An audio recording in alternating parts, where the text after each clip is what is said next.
delegasyon sa loob ng dumadaloy na kahapon na nagulat sa balintataw.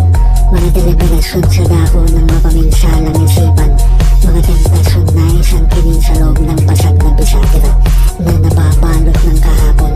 Ano ang gagawin mo kung sakaling magsimula ang bukas?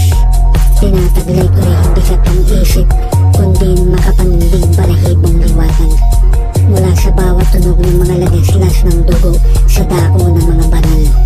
Tarakotang pagkatao'y dumarami ng dumarami. Sa dagat ng buhangin ay iilan lang ang tunay na diamante. Daming nagmamalinis, daming nagmamaranong, daming gustong sumingit. Huwag kayong mag-unahan, lahat kayo'y mamamatay. Ang tanging tanong ay kung ano ang ginawa mo nung nabubuhay. Dami niyong ipupunla, ang itinanong ay galit pa.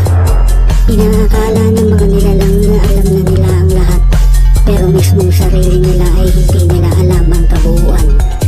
Gusto mong asamin ang matayog na karunungan, ngunit ayaw mong tanggapin ang masakit na katotohanan. Mga talatay may halong takip siling, sa mga naghihintay ng mabilis ang pagsalba, walang tulak kabigin. Kumukulong na supray ay naghihintay, hindi makapaghihintay ay bubuhusan. Bawat pasakali ay may iba't ibang landas, daming mga buhay ang mauutas. Sariwang dugo ay lalagaslas sa dako ng kalbaryo ng mga naglalakad na nakapangyapak, dilubi at panganib na sa bawat kapitulo.